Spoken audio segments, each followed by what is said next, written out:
بسم الله الرحمن الرحيم إن الحمد لله نحمده ونستعينه ونستغفره ونعوذ بالله من شرور أنفسنا ومن سيئات أعمالنا من يهده الله فلا مضل له ومن يضلل فلا هادي له وأشهد أن لا إله إلا الله وحده لا شريك له وأشهد أن محمدًا عبده ورسوله صلى الله عليه وعلى آله وصحبه أجمعين أما بعد الله أكبر لا إله إلا الله الله أكبر ولله الحمد.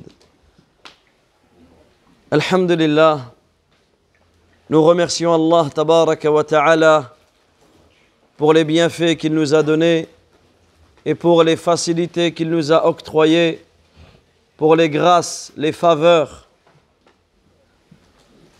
dont il nous a honorés, subhanahu wa ta'ala. Alors le mois de Ramadan étant parti, le musulman se doit de ressentir de la joie. Le musulman se doit de ressentir de la joie, pas parce que, ça y est, nous n'allons plus jeûner, ça y est, nous n'allons plus faire le tarawih, ça y est, cette adoration est partie, ce fardeau est parti, non. Ça c'est grave de ressentir de la joie pour cela. Mais le musulman, il doit ressentir de la joie, pourquoi? Parce qu'Allah, tabaraka wa ta'ala, il lui a permis de vivre durant ce mois de Ramadan. Parce qu'Allah Azza wa Jal, il lui a permis, il lui a donné des portes afin de se faire pardonner de ses péchés. Et c'est pour cela que le musulman doit ressentir de la joie, comme Allah tabaraka wa ta'ala il dit: Qul bi fadlillahi wa bi rahmatihi fabidhalika falyafrahu. Dans le sens du verset dit: ceci provient de la grâce d'Allah et de sa miséricorde. Voilà de quoi ils doivent se réjouir. C'est bien mieux que ce qu'ils ont acquis et ce qu'ils ont amassé. Donc le musulman, premièrement, doit avoir ce sentiment. Comme le dit le prophète sallallahu alayhi wa sallam, wa lis-sa'imi farhatan. Quant au jeûneur, il a deux joies. Une joie au moment de la rupture du jeûne et une joie au moment où il rencontrera son Seigneur subhanahu. Donc cette joie, cette gaieté que l'on doit avoir, cette joie doit être conditionnée par le Coran et par la Sunna. Et là, le rappel que nous allons faire ce soir, c'est quelques erreurs qui sont connues chez nous, qui sont connues dans notre communauté, qui sont en rapport avec le jour du Eid. Parmi les erreurs, c'est, et subhanallah, j'ai encore donné cours à des jeunes tout à l'heure, et ils m'ont dit cette erreur qui est connue, ils pensaient qu'ils devaient la faire, c'est de veiller toute la nuit. Un jeune est venu me voir, il m'a dit: Muallim, on n'a pas le droit de dormir cette nuit. Certaines personnes pensent que la nuit du Eid doit être une nuit d'adoration, que la nuit du Eid doit être une nuit de veiller dans l'adoration. Et ça, c'est une innovation.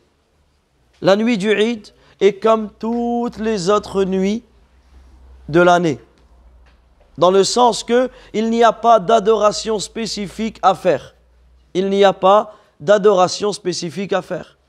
Que chacun passe la nuit comme il passera la nuit de demain, d'après-demain, une part de repos et une part de qiyam al-layl, de prière de nuit, que ce soit avant le fajr, ou que ce soit avant de dormir, ou que ce soit après l'Isha. Une autre erreur qui est connue malheureusement dans nos familles, c'est ziyaratul maqabir, le fait de visiter les tombes, spécifiquement le jour du Eid. C'est une coutume que beaucoup ont, c'est que le jour du Eid, ils vont se réunir en famille et ils vont aller visiter telle ou telle personne qui est décédée de la famille. Ça, c'est une innovation. Le fait de se spécifier la visite des morts ou la visite des tombes à tel moment, le jour du Eid al-Fitr et le jour du Eid al-Adha, spécifiquement, c'est le Eid, alors je vais au cimetière, ça c'est une innovation. Ça c'est une innovation qui est totalement en contradiction avec, premièrement, maqasidul Eid, avec les objectifs du Eid. Allah Azza wa Jal nous a légiféré l'Eid afin de retrouver cette joie, cette gaieté, cette bonne humeur. Allah Tabaraka wa Ta'ala ne nous a pas demandé le jour du Eid de visiter les tombes. Et également, c'est en totale contradiction avec la sunna du prophète alayhi salatu wa salam. Et dans de nombreux hadiths où, d'une manière générale, il cite de ne pas prendre les cimetières Eidan comme lieu de fête ou autre.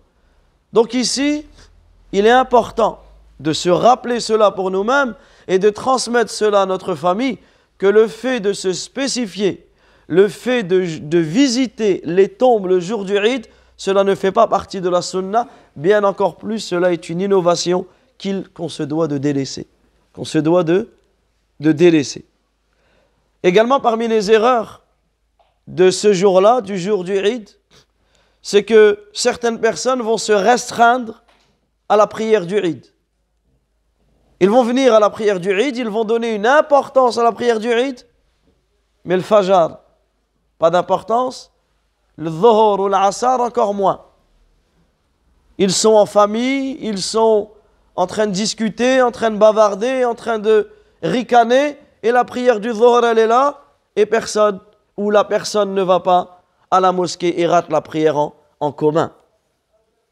Comment on a pu passer un mois d'adoration et le jour du Eid, Allah Azza wa Jal nous a donné ce Eid-là, et ce Eid, il a des sagesses. Allah Azza wa Jal, il nous a donné ce Eid pour énormément de sagesse, telle que la gaieté, telle que la bonté, telle que la fraternité. Et Allah Azza wa Jal, le jour du Eid, il nous a ordonné de faire Salat al-Eid, c'est-à-dire qu'une prière qui n'est à la base pas obligatoire, tout cela pour nous faire comprendre l'importance de la Jama'a. Et nous, on va délaisser les prières obligatoires. Donc certains délaissent les prières à la mosquée. Certains qui ont l'habitude, quasiment toute l'année sont à la mosquée, ce jour-là, ils délaissent les prières à la mosquée, sous prétexte qu'ils sont... Non, les visites que tu vas faire, elles doivent être ordonnées en fonction des prières. En fonction des prières. Et des fois, tu es même dans des familles, et c'est l'heure de la salat, et limite c'est mal vu si tu te lèves et tu vas à la mosquée. Non. Peu importe que ce soit bien vu ou mal vu, la prière à la mosquée pour l'homme, elle est obligatoire. Elle est obligatoire. Peu importe chez qui tu es, peu importe les variétés de plats qui sont devant, peu importe si le thé ou le café il est pris, non. La prière à la mosquée prévoit sur ces choses-là. Donc ça c'est un rappel important à faire. Que dire de ceux qui délaissent la prière totalement? De ceux qui, ça y est, c'est l'Eid, sous prétexte qu'on reçoit des invités, sous prétexte qu'on est en train de servir du matin au soir, tu vas voir, peut-être la femme, peut-être la mère de famille, ou peut-être d'autres personnes de la famille, à la fin de la nuit, elles vont rattraper toutes leurs prières. Elles vont rattraper toutes leurs prières, pourquoi? Oui, mais j'avais des invités. Oui, mais ça, oui, mais il fallait préparer les gâteaux. Oui, mais ceci, oui, mais cela. Non. Comme le fait de passer la nuit du Eid à préparer les gâteaux. Et à la fin, la personne ne se lève plus pour le Fajr. Subhanallah, si tu pries la nuit, et ta prière de nuit a fait que tu as raté le Fajr, tu prends un péché. Alors que tu as prié la nuit. Ou si tu lis le Coran toute la nuit, ou tu étudies la science toute la nuit. Mais le fait d'avoir passé la nuit dans cette adoration-là te fait rater le Fajr, tu prends un péché. Que dire de passer la nuit à faire les gâteaux, etc. Non, ça ce sont des rappels que l'on doit se faire ensemble. Également parmi les erreurs, c'est la mixité. La mixité interdite, que ce soit à la sortie de la mosquée, que ce soit dans certaines mosquées le jour du Eid, que ce soit des fois à la maison avec les voisins, les voisines, toutes ces choses-là que le jour du Eid, il n'y a pas de dérogation. Des fois, on pense que l'Eid, c'est l'Eid. Non. Que dire que des fois, la personne, cette mixité-là, va être la cause que peut-être la personne va te faire la bise, peut-être la personne va Toutes ces choses-là, on se doit de craindre Allah Azza wa Jal dans cela. L'Eid, c'est une fête par laquelle Allah Azza wa Jal c'est une adoration. Cette joie, ce moment de fête, c'est une adoration. Donc il doit être conditionné par toutes les choses qu'Allah Tabaraka wa Ta'ala nous a ordonnées et délaissé les choses qu'Allah Azza wa Jal nous a interdites. Également parmi les erreurs que l'on peut citer, on ne peut pas tout citer tellement il y en a, mais on cite ce qui nous paraît le plus important, c'est l'embellissement. On sait que le fait de s'embellir pour l'Eid, c'est une sunnah. Mais l'embellissement, il est conditionné par quoi? Il est conditionné par la religion. Est-ce que l'homme qui va se raser la barbe, ça c'est un embellissement? Ça c'est pas un embellissement. Puisque le prophète alayhi salatu wa salam, dans de nombreux hadiths, nous a ordonné de laisser pousser les barbes. Laisser pousser les barbes. Et de tailler la moustache. Et on voit, nous, dans nos cultures, des fois c'est le contraire. On rase la barbe et on laisse pousser la moustache. À tel point qu'un jour, le prophète sallallahu alayhi wa sallam, il n'a pas réussi à regarder une personne qui avait rasé sa barbe et qui avait taillé sa moustache. Une personne est venue le voir, le prophète alayhi wa sallam n'arrivait même pas à le regarder. Il lui a dit, qui t'a ordonné de faire ça? Il lui a dit, c'est le César qui m'a ordonné de faire ça. C'est le César, son gouverneur, il nous a ordonné de faire ça. Il lui a dit, quant à mon Seigneur, il m'a ordonné de laisser pousser les barbes et de tailler la moustache.